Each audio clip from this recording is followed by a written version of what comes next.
Space, the final frontier. This is a review show for Star Trek The Next Generation. Its continuing mission to explore interesting plot points, to seek out goofs and continuity errors, to boldly go where no other TNG review show has gone before.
It's Wednesday. It's 8 o'clock. It's the TNG review show. Hooray. Oh, pushed the wrong button. Hooray. It's us. And aside from the wrongful rim shot, we are here. It's Wednesday. It's TNG review show. We're putting another episode of Star Trek The Next Generation into our vault with myself, Montalban, and my co-hosts Mazim Bob, Tavykins Turner, and Chief Sean. Logs and proper. Welcome, guys. Welcome, guys. Now, I do have to address the. I might as well, like a band-aid, I might as well just rip it off right at the beginning. Let's get this out of the way. Ruth here yet, though? Hey? Ruth here yet. We've got Stu Plum, Joel. Wookie, We got Joel. Mr. T, Smiler. We've got quite a few people in Okay, chat well, already I'll do an initial plug then. I'll just say, welcome to TNG Review Show, but please also be aware that we have the Monty Zone on Friday, where G-Star will be joining me live in my YouTube studio. We'll be doing it together live this Friday for discussions of all things UFOs. And this week's topic is Enter the Matrix, or glitches in the Matrix.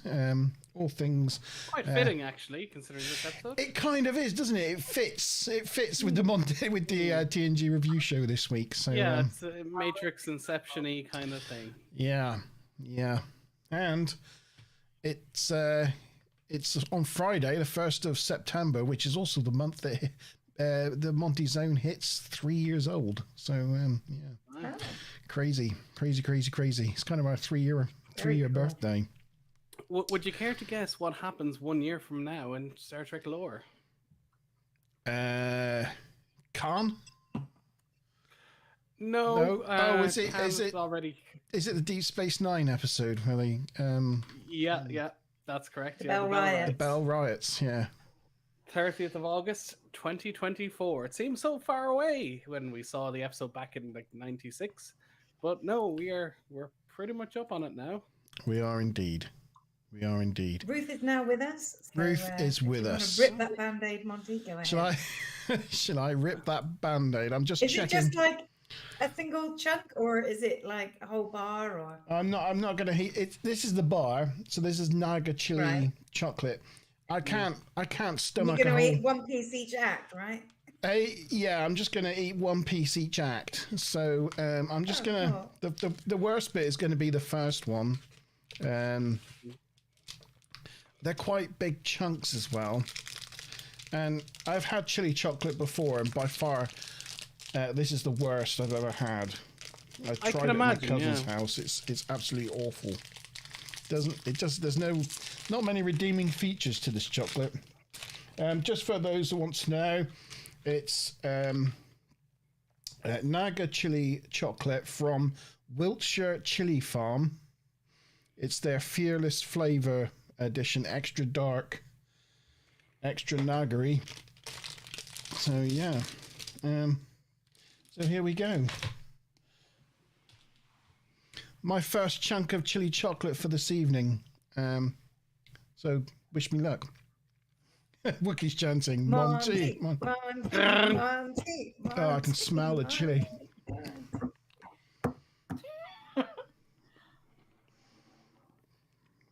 I might start going red. Is it sweet? Is it chocolatey? Or is it just flavory? Or Painful. Oh my! I wonder what he'll do when we get to 1,000.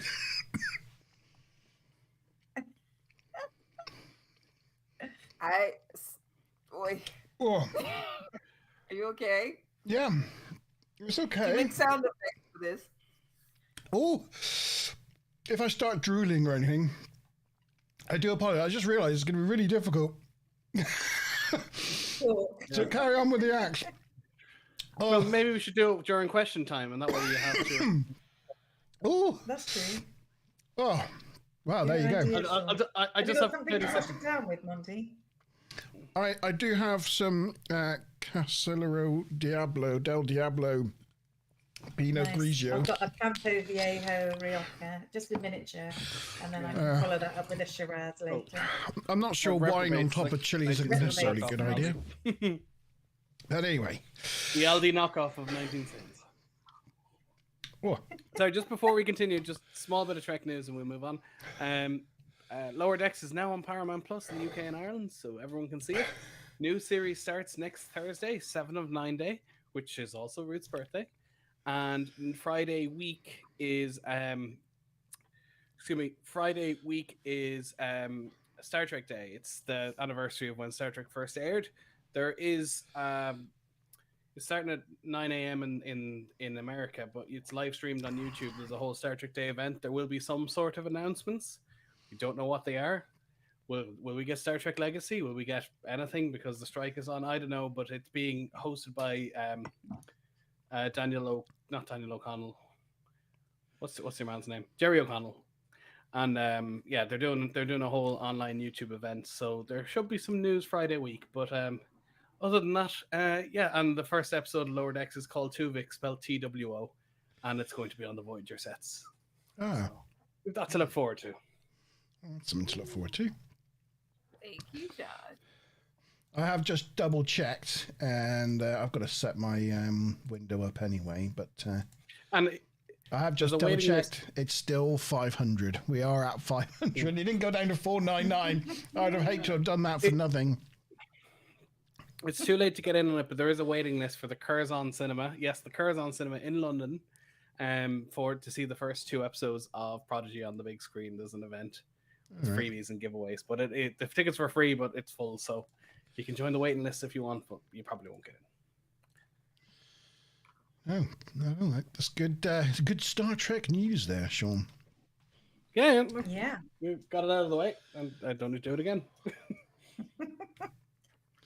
I just want to say for Joel, I don't know if Joel has joined us for a while. I sent you a link to Bingo. If you see in chat, there are Chief and then a description afterwards. If you wanted to play along with Bingo, that is what that is in chat. I will Righto. also, if you're having a hard time watching the show, I will also monitor your bingo cards as well. So don't stress out if you miss something. Fab. I usually do. Darby Dozy. Okie dokie, let's get on with the episode then. Ship in a bottle. We are talking about episode 12 of season 6. Yes, we're nearly at the halfway point. Production number 40276-238. It first aired in the US on the 25th of January, 1993, and was the 137th episode to be both produced and released. It was written by Irene Echeverria, his 7th of 18 episodes in TNG, and directed by Alexander Singer. I nearly said Alexander Siddick. Well, Alexander... I kept doing that. Yeah. He did direct one episode, Profit and Lace. It wasn't. Yeah, good. no. Alexander Singer. And they never gave him another one. No. This was his Alexander's 2nd of 6 directing credits. Anything on those figures and people there that you got to blind us with? Yeah, just that this is the sequel to Elementary Dear Data. Yes. And I think Sean has mentioned before that there was a bit of a hoo-ha over copyright and such like, and the rights of Paramount who use Sherlock Holmes, and they thought that they were allowed to do this under a parody clause or something, and there was a bit of a hoo-ha, so they didn't revisit it again after Elementary Data. But then when they double checked back to sort of reinvestigate the possibility of doing another Holmes one, they found that the whole situation was a misunderstanding, and the Conan Doyle estate allowed them to proceed, which was great for Brent Spiner, who was really eager to play Holmes again. Yeah, that's about it really. The entire Holmes rights went into the public domain this year. For the last few years, some of the stories were rolling off, so you could do certain stories but not other ones, and use certain characters but not other. But now it's all completely public domain, so they can do what they like with it anymore. They can now, yeah, indeed. Smiler Rainbow says in live chat there that tonight's going to be the first night where I'm grateful for Sean chattering on. Yeah, could be. Possible. You never know. I won't be using my shut up, Sean button. No. Yeah. I'll put that one to bed for the evening. Okay, so the teaser. And may I add, I think this must be one of the biggest teasers we've got in this. Yeah, 6.5 minutes. It is. We've had some really small teasers recently that have just been like one little the tiny last two paragraph. were like 40 seconds. Yeah, this was quite a big teaser. So the episode kicks off in the holodeck, where Data here and Geordi are partaking in, as we say, a Sherlock Holmes holodeck mystery. Data is, of course, in the role there of the titular Sherlock. He's giving his closing statements by declaring the victim wasn't suicide, he was murdered. And the cause of death, being a strychnine-laced cigar. The brother of the victim thinks this is utter nonsense, as they have the suicide note written in his brother's own handwriting. But Holmes points out that handwriting can be forged, and with the trained eye, discrepancies can be noticed. Data continues, for example, tossing the man a box of matches. Your brother was right-handed, where the suicide was written by a left-handed man such as yourself. But Geordi points out that the guy caught the matches with his right hand. That kind of puts an end to their masquerading, because there's obviously something wrong with the holodeck.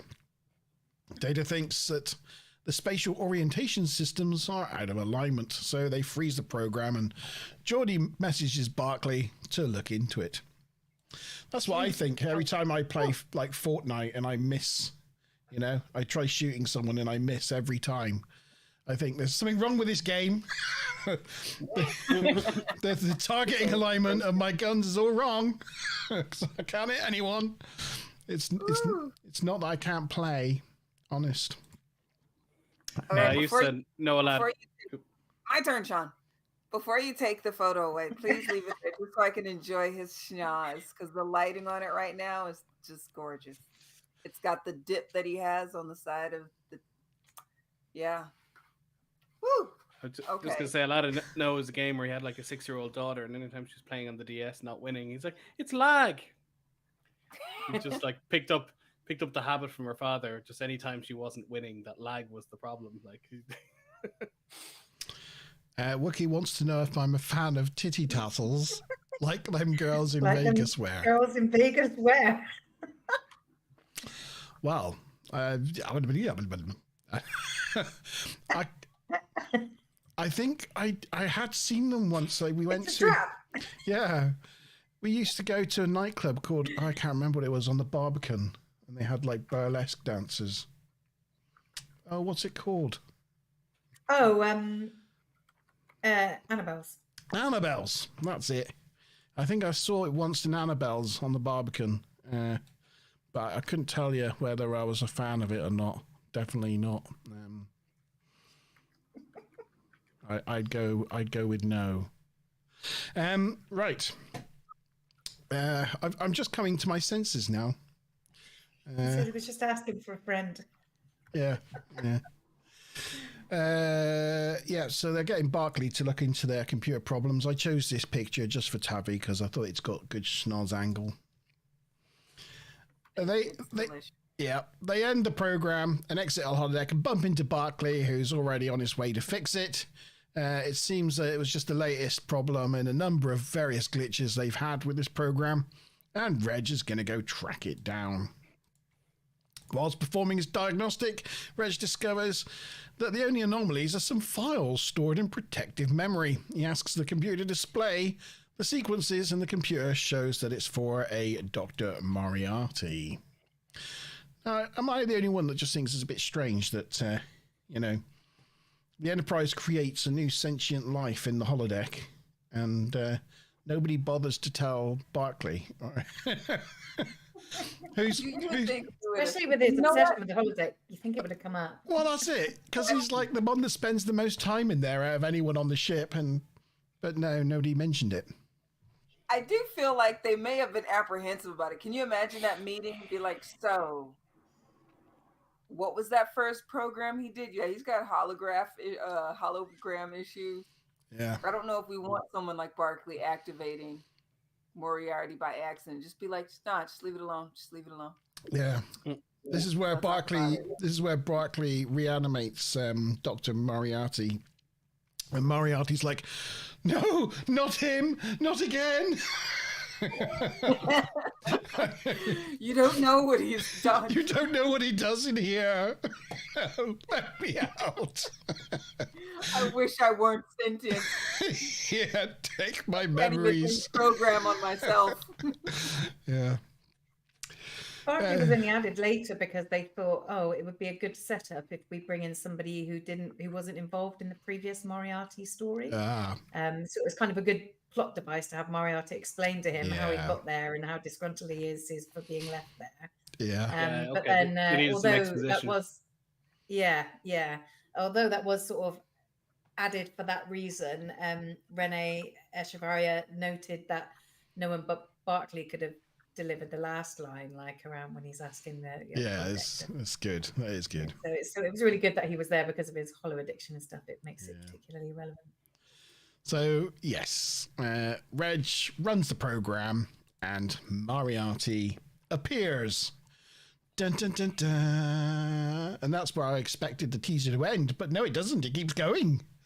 The teaser just keeps going. Barclay is initially dismissive of Moriarty. And it's like, Sherlock Holmes' arch nemesis. He throws him a spanner and Moriarty catches it in his left hand, so Reg doesn't see any problem with the program here. But then Moriarty demands to see Captain Picard. And Reg wonders, how do you know